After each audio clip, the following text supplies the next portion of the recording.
اب مسئلہ جو میں بتا رہا تھا وہ یہ ہے، دو مسئلے میں بتاتا ہوں، ایک نماز کا ایک وضو کا ہے۔ اکثر لوگوں کی یہ شکایت بھی میرے پاس آتی ہے، استنجا کر کے آئے، پیشاب کر کے باہر آئے، وضو کرنے کے لیے بیٹھے تو ایسا لگ رہا ہے کہ قطرہ ٹپک رہا ہے یا پیشاب کا قطرہ پھر سے نکل گیا۔ ایسے کئی لوگوں کو ہوتا ہے، پھر گئے وہ پھر دھو کر کے آئے، پھر لگا کہ نہیں پیشاب کا قطرہ نکل رہا ہے، یہ اطمینان نہیں ہوتا کچھ لوگوں کو۔ حالانکہ استنجا کریں آپ، پورا اس میں استبرا ہے، یعنی کھانس کر کے ہو یا اٹھ کر کے بیٹھ کر کے پیر کو موڑ کے کسی بھی طرح سے آخری قطرہ نکال دیں، یہ ٹھیک ہے، لیکن اس کے بعد آپ وضو کرنے کے لیے آئے تب یہ وسوسہ آ رہا ہے، پیشاب کا قطرہ نکلا، پیشاب کا قطرہ نکلا۔ اب کیا حکم کیا ہے آپ کے لیے؟ ایک نمبر 1 یہ وضو کا مسئلہ، اس کا بھی حکم میں بتاؤں۔ دوسرا مسئلہ سن لیں، نماز 4 رکعت ظہر کی پڑھنے کے لیے کھڑے تھے، یا 4 رکعت عصر یا عشاء کی، 2 رکعت پڑھے، تیسری رکعت میں کھڑے ہوئے تھے، اب شک ہونے لگا کہ دوسری ہے کہ تیسری ہے، تیسری میں کھڑے تھے، یہ شک ہونے لگا یہ چوتھی ہوگی کہ تیسری ہوگی۔ ایسا ہوتا ہے بہت سارے لوگ۔ نماز کا ایک مسئلہ یہ ہے، آپ وضو کا ہے، دونوں کا حکم کیا ہے اس سے میں آپ کو اپنی زندگی کے متعلق بتاؤں گا۔ پہلا والا جو مسئلہ ہے پیشاب کے قطرے کا، پہلی مرتبہ ایسا کبھی ہوا ہے تو جاؤ دھل لو۔ ایک بار ایسا ہوا کہ پیشاب کا قطرہ ٹپکا ہے یا لگ رہا ہے، جاؤ دھل کے آ جاؤ۔ پھر ایک مرتبہ ایسا ہوا ہے کہ وضو کرنے بیٹھا ہوں، ایسا لگا کہ پیشاب کا قطرہ ٹپک گیا، جاؤ دھل کے آؤ اور اتنا حصہ جہاں کپڑے میں لگا اس کو بھی دھل لو۔ تیسری مرتبہ بھی ایسا ہوا ہے، دھل لو۔ اب اس کے بعد شریعت کہتی ہے اب نہیں جانا، اس کے بعد اب وضو کے لیے اگر بیٹھو گے تمہیں لگ رہا ہے کہ پیشاب کے قطرے ٹپک رہے ہیں، ٹپکنے دو، تم پانی لے لو ایک چلو میں اور اس جگہ پر چھڑک دو، پانی وہاں پر اس کپڑے کے اوپر چھڑک دو۔ کیوں؟ اس لیے کہ کہا گیا ہے کہ بعد میں اگر تمہیں وسوسہ بھی آنے لگے تو یوں سمجھ لو یہ پیشاب کا قطرہ نہیں بلکہ میرا چھڑکا ہوا پانی ہے، میرا چھڑکا ہوا پانی۔ اچھا ایسا کیوں کرایا گیا؟ شک تو ہو رہا ہے۔ سنیں فقہائے کرام نے فرمایا اے بندے تجھے عبادت اللہ کی کرنی ہے۔ کس کی کرنی ہے؟ اللہ کو راضی کرنا ہے، اور یہ جو وسوسے آ رہے ہیں تجھے یہ شیطان کے ہیں۔ اگر تو بار بار اٹھ کر کے دھونے کے لیے چلا جائے گا تو بات یہ ہوگی کہ تو شیطان کی پیروی کر رہا ہے اللہ کو چھوڑ کر کے۔ یہاں شریعت نے یہاں تک کہا کہ شیطان کی پیروی ہو جائے گی اگر کثرت سے تو کرنے لگ گیا۔ جب شیطان وسوسہ ڈالا اٹھ گئے، جب شیطان شک ڈالا پھر اٹھ گئے۔ بار بار اگر خیال آ رہا ہے تو اس پر عمل کرنا جائز نہیں۔ پانی چھڑک لو اور کہو میں شیطان کی پیروی نہیں کروں گا، میرے مولا کی عبادت کروں گا۔ دوسرا مسئلہ نماز کا کہ جس میں اگر 3 میں 4 میں شک ہو، ایک بار ہو گیا تو چلو دوہرا لو، 2 بار ہو گیا تو چلو ٹھیک ہے، جتنا یقین ہے اس کے آگے کی رکعتیں پڑھ لو۔ اب اگر بار بار ایسا شک ہوتا ہے تو فرمایا گیا اپنی نماز ویسی ہی کمپلیٹ کرو، اس لیے کہ یہ شیطان تمہیں وسوسے ڈال رہا ہے۔ اگر تم اس کے وسوسوں کی طرف جاؤ گے تو یہاں ہوگا یہ کہ تم شیطان کی پیروی میں لگ گئے۔ حقیقت میں نماز تو رحمان کی عبادت ہے۔ آپ سمجھ رہے ہیں؟ یہ 2 مسئلوں سے میں تمہیں بتاؤں گا میرے عزیزو، پوری زندگی بھر شیطان اسی طرح سے کرتا ہے، تمہیں اپنے اصلی مقصد سے ڈائیورٹ کر کے کسی عام فضول چیز میں لگا دیتا ہے، فضول چیز میں لگا دیتا ہے۔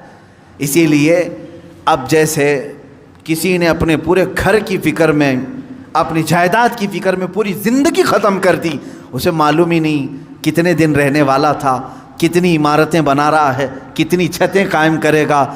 اے بندے تیری زندگی لمبی سے لمبی جاتی تو 70-80 سال کی، تو بنا ہی رہا ہے 30-40 سال کی عمر میں، بچے ہیں تیرے پاس 25-30 سال، ان 25-30 سالوں کے لیے تو نے اپنی پوری زندگی جھونک دی، صحت و طبیعت سب برباد کر ڈالی۔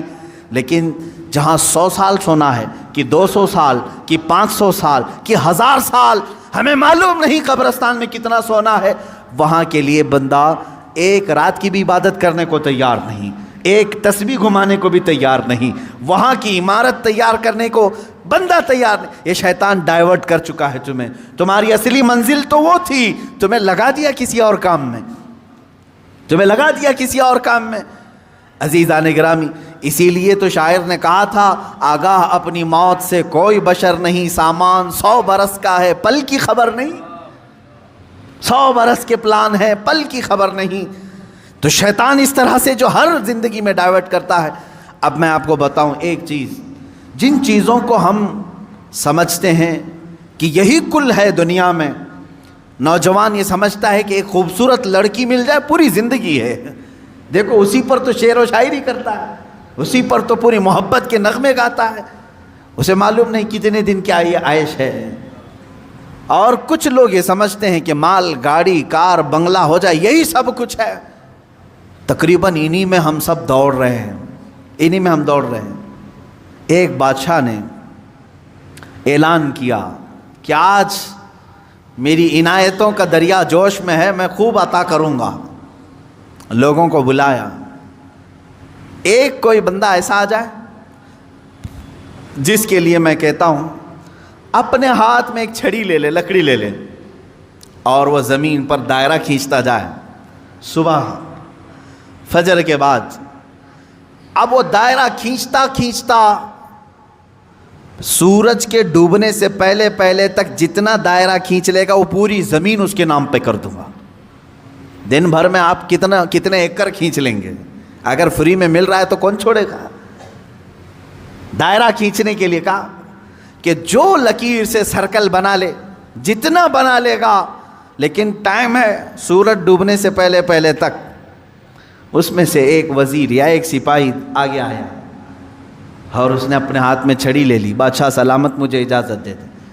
اور بادشاہ نے کہا کہ اگر سورج ڈوب گیا تو پھر ایک بالشت زمین بھی نہیں دی جائے گی، یعنی 1 فٹ زمین بھی نہیں دی جائے گی۔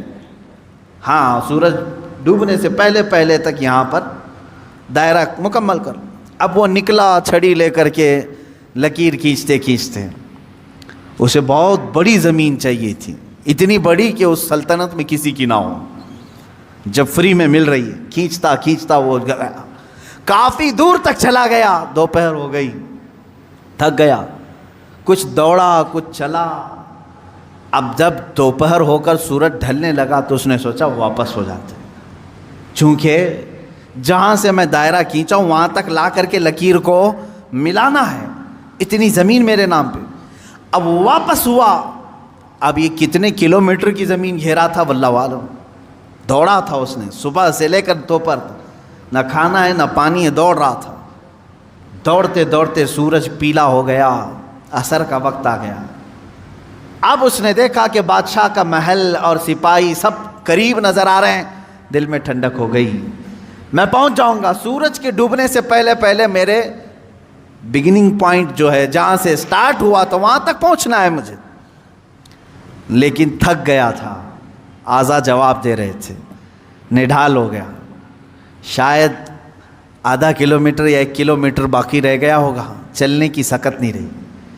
لیکن باہر سے وہاں سے لوگ آوازیں دے رہے تھے، بہت لمبی زمین تو نے گھیرا ہے، اتنی بڑی زمین کسی کو نہیں ملی سلطنت میں، آ جا دوڑتے ہوئے۔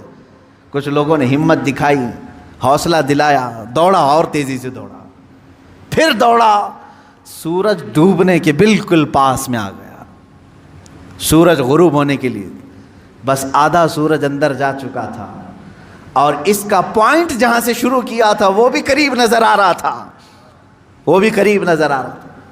دوڑا اور دوڑا، یہاں تک کہ اپنے اس پوائنٹ کے بالکل پاس میں پہنچا، لیکن سورج ڈوبا۔ کتنا باقی تھا؟ سورج ڈوبنے سے پہلے پہلے وہ اپنے پوائنٹ پہ پہنچ گیا، اس طرح کہ پیر اس کے ایک طرف، ہاتھ اس کے اس طرف، سو کر کے اس نے اپنی لکڑی آگے کی، پوائنٹ پر پہنچ گیا۔ اس کے بعد سورج ڈوب گیا، اب اس کی ہو گئی زمین، جتنا صبح سے لے کر دوڑا تھا اس کی ہو گئی زمین۔ لیکن جب قریب میں آئے اٹھانے کی کوشش کی تو اس کا انتقال ہو چکا تھا. دن بھر ایسا دوڑا تھا کہ روح نکل گئی، اسی طرح پڑا تھا. اس کے پیر اور اس کے ہاتھ، اس کا ہاتھ کی موجود لکڑی اس پوائنٹ تک پہنچی ہوئی تھی اور وہ وہاں مرا ہوا پڑا تھا، روح نکل چکی تھی. بادشاہ آیا، وزیروں کو کہا اٹھاؤ، اس کی قبر یہیں بنائی جائے گی جہاں یہ انتقال کیا ہے. اس کی قبر وہیں کھودی گئی. کتنے فٹ کا رہا ہوگا؟ 6 فٹ کا رہا ہوگا، جتنا بھی رہا ہوگا. قبر اس کی بنائی. بادشاہ نے ایک بہت تاریخی جملہ اس کی قبر پر لکھا، کہا کہ اس کو ضرورت صرف 6 فٹ کی تھی، دوڑا پورے دن بھر، اس کو اتنی ضرورت تھی اور دوڑا اتنا کہ اپنی موت کے منہ میں چلا گیا، موت کے منہ میں چلا گیا. یہی ہماری زندگی ہے آج، تقریباً اسی کی طرح ہم بھی کر رہے ہیں. اتنا دوڑ رہے ہیں، پتہ ہی نہیں چلتا کہ کہاں موت آ گئی. تمہیں ان تمام چیزوں کی ضرورت ہی نہیں تھی جس کے پیچھے پڑے ہوئے ہو. سب تو اللہ نے لکھ کر کے بھیجا ہے. ارے میاں تم اپنی ماں کے پیٹ میں 100 دن کے نہیں تھے، تب اللہ نے فرشتوں کو بھیج کر کے لکھوا دیا، اسے اتنا رزق لکھ دو، اسے اتنے اولاد لکھ دو، اسے اتنی خوشبختیاں لکھ دو. سب لکھا جا چکا ہے. جو ملنا ہے اس پر ہم پوری زندگی کیوں داؤ پر لگائیں؟ ہمیں تو اس مولا کو راضی کرنے کے لیے زندگی خرچ کرنی چاہیے. ہم وہ نہیں کر سکے. میں یہاں چند بزرگوں کی بات بتا دوں. اللہ والے کیا دنیا میں انہوں نے کچھ حاصل نہیں کیا؟ مخدوم علی شاہ مینا رحمۃ اللہ تعالی علیہ، محمد شاہ مینا رحمۃ اللہ علیہ، لکھنؤ کے بڑے بزرگ، ان کی سیرت میں نے پڑھا. جانتے ہیں عبادت بھی کیسے کرتے تھے؟ اللہ اکبر. رات کے وقت کھلی دیوار جو ہوتی، کمپاؤنڈ جیسے ہوتا ہے دیوار کے اوپر کھڑے ہو جاتے تھے، عبادت کے لیے کھڑے ہوتے تھے. ادھر بھی نیچے، ادھر بھی نیچے، بیچ میں دیوار ہے. کھڑے کھڑے عبادت کرتے تھے رات تک. لوگ کہتے کہ حضور مسجد ہے، نیچے صحن ہے، آرام سے کریں. کہتے جب آرام ملتا ہے تو نیند آ جاتی ہے، آرام ملتا ہے تو نیند آ جاتی ہے. میں دیوار پر کھڑا ہوتا ہوں اور رات کو نیند آتی ہے تو کبھی کبھار دیوار سے گر جاتا ہوں. تو کہا گر جاتے ہیں پھر بھی کھڑے ہوتے ہیں؟ کہا ہاں، جو جسم غافل ہوگا اس کی سزا یہی ہے کہ وہ دیوار سے گرایا جائے. جو اپنے مولا سے غافل ہو اس کی سزا یہی ہے کہ اسے گرایا جائے. یہ اللہ والے تھے جو لمحے بھر کے لیے غافل ہوتے تو اپنی جسموں کو سزا دے دیتے تھے. حضرت سیدنا ابو بکر شبلی رحمۃ اللہ تعالی علیہ، یہ ہمارے سلسلہ قادریہ کے بڑے بزرگ ہیں. بحر شبلی شیر حق دنیا کے کتوں سے بچا، ایک کارک عبد واحد بے ریا کے واسطے. ہم شجرہ میں پڑھتے ہیں ان کا نام. حضرت ابو بکر شبلی رحمۃ اللہ علیہ بغداد شریف کے بزرگ ہیں. سیدنا امام اعظم ابو حنیفہ رضی اللہ تعالیٰ عنہ کے پڑوس میں دفن ہیں. آپ جب رات کو ذکر الہی کے لیے کھڑے ہوتے یا عبادت کے لیے کھڑے ہوتے، ایک مرتبہ ایسا ہوا کہ آپ کو جھپکی آئی، نیند آئی. یہاں تو لوگ رات تو چھوڑیں جمعہ میں سوتے ہیں، بہت سارے لوگ تو جمعہ میں اپنی نیند کمپلیٹ کر کے آتے ہیں. پتہ ہی نہیں چلا کہ امام کب کھڑا ہوا، اقامت کب ہوئی، خطبہ تو پورا نیند میں چلا گیا. واللہ عالم سوتے ہیں یا پھر کشف کرتے ہیں، مراقبہ کرتے ہیں، 4تھی منزل پر پہنچتے ہوں گے.